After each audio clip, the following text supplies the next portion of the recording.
PBBM's government diplomacy saves convicted OFW Mary Jane Veloso from Indonesian death row.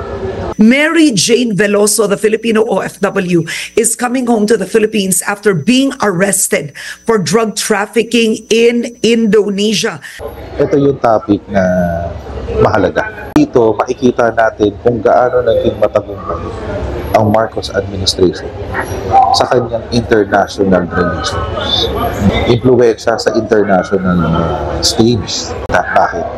Kasi mga kakutsero, kumpirmado na ni President Bongbong Marcos na si Mary Jane Veloso ay uuwi na ng Pilipinas. Finally, after 10 years, after more than a decade, if I'm not mistaken, since 2010, 2024 na, so 14 years. After 14 years, uuwi na si Mary Jane Veloso sa Pilipinas. Ang nakakatawa dito, mga kakutsero, may credit grab na nagaganap. Kapakita ko lang muna sa inyo itong balita.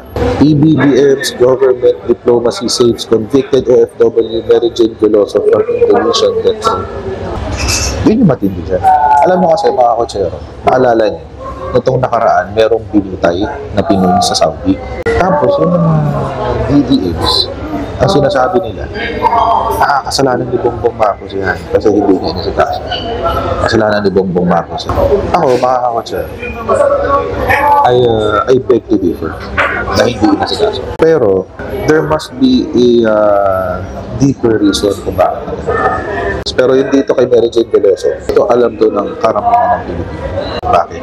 Kasi this is a very, very controversial case sa Indonesia na ganap. Sa mga hindi po nakakaalam, si Mary Jane Veloso po ay na-convict sa Indonesia ng parusang kamatayan, death row. Bakit po? Siya ho, nahuli sa airport, if I'm not mistaken, as a drug mule. Nagpasok siya ng droga sa Indonesia. If I'm not mistaken, 2.6 kilograms of drugs ang pinasok niya. So, ang nangyari, doon nahuli siya sa immigration, kulong agad. Problema dito, mga kotsero, una, sumuko ng totoong drug courier. Pangalawa, na-convict na rin yung mga ng puto kay Mary Jane Veloso. So, in essence, mga kotsero, napatunayan na beyond a reasonable doubt na hindi walang intention si Mary Jane Veloso na magpasok ng drugs sa Indonesia. Yun na nga, lumabas na yung kanyang yung mga nangputo sa kanya, yung mga nanloko sa kanya para magpasok ng drugs. At na-convict na sila dito sa Pilipinas. Wala nang basihan bali yung pagkakakulong ng Mary Jane Veloso kasi hindi siya parte ng conspiracy. Dito po, sa kaso ni Mary Jane Veloso, dahil inutok siya ng mga totoong drug lord na magpasok ng drugs sa Indonesia, it proves na wala siyang intent.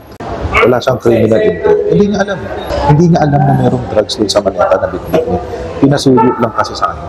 Pero siya yung nahuli. So, dahil sumuko na yung mga totoong may sala at na-convict na sila dito sa Pilipinas, napatunayan na wala siyang, si Mary Jane Veloso ay walang kasalanan. Ang naging issue is ayaw pumayag ng Indonesian government na palayain si Mary Jane Veloso.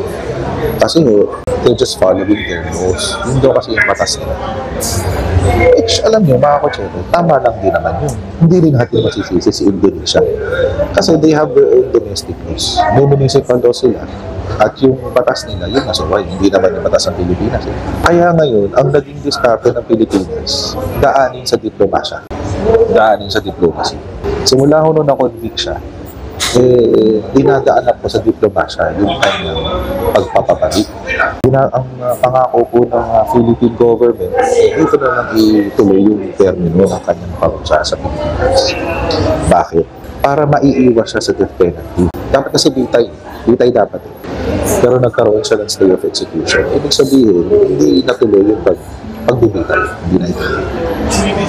So, to some degree, naging successful yung kanyang yung Aquino administration sa pagpapatigil ng bitay.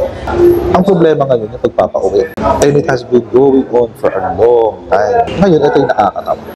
Ito yung sinasayang picture. Ito yung sinabi. Salamat PRRD daw. Galing, di ba? Ang galing mag-invento ng kwento talaga. Bakit? Kasi, nag-overlap kasi yung kaso ni Mary Jane Veloso. Nag-overlap sa panahon ni Rodrigo Duterte. At alam naman natin lahat, mga kasabi, na si Rodrigo Duterte ay merong branding. Take note ha, branding lamang ito. Meron mo siyang branding na anti-illegal drugs. Sinigong. Don't be fooled. Branding na mo yun. Hindi siya anti-illegal drugs. Ang gusto lang niya, lumakas yung negosyo ng kaibigan ng si Michael Yang, Peterly, at Sammy. So hindi siya anti-illegal drugs. Ang gusto lang niya, wala ko kompetensya yung mga kaibigan ng drug lord. Ito yung ano, kaya nga nakakatawa, yung sinabi ng Salamat PRRD. Bakit? Kasi ito yung sinabi na Digong. Indonesia says Duterte has given its permission to execute Mary Jane Veloso.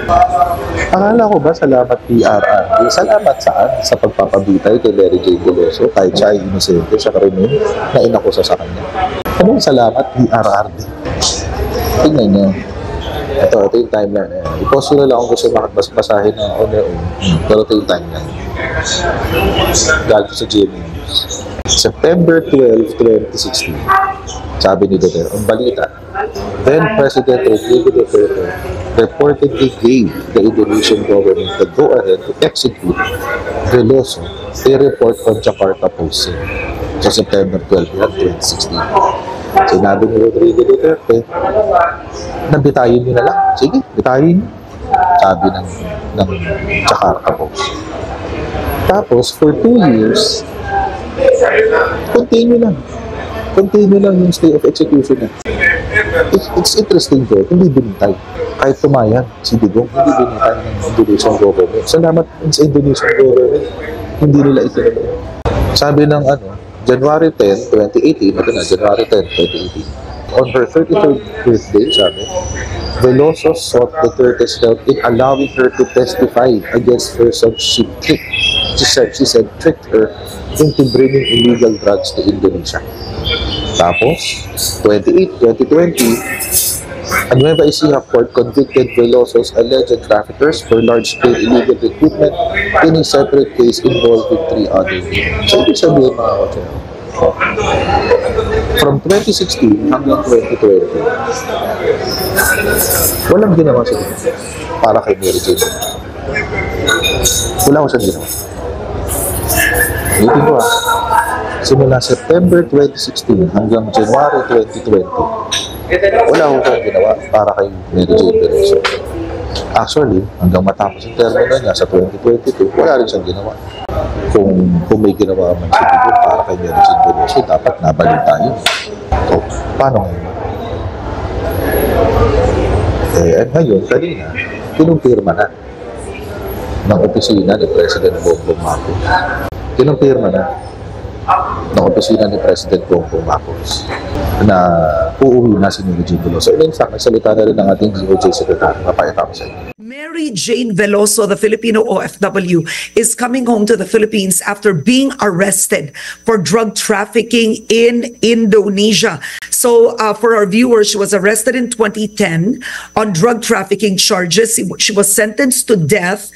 It's been a long journey. Different presidents have already appealed to Indonesia. This is like a decade of diplomacy and consultations. So, pauwi na po siya. Secretary Remulla, your immediate response to this? Well, I think that President Marcos succeeded in convincing the Indonesians that we will not give up our plea for Mary Jane Veloso to be given back to us. If she has to serve a life term, if that's part of the conditions, so she will serve a life term. But we are against the notion of the death penalty. Paano ngayon yun? Ito yung sinasabi natin na more work, less talk. Diba? Ito yung ito yung pagkakaiba ng Marcos administration sa Duterte administration.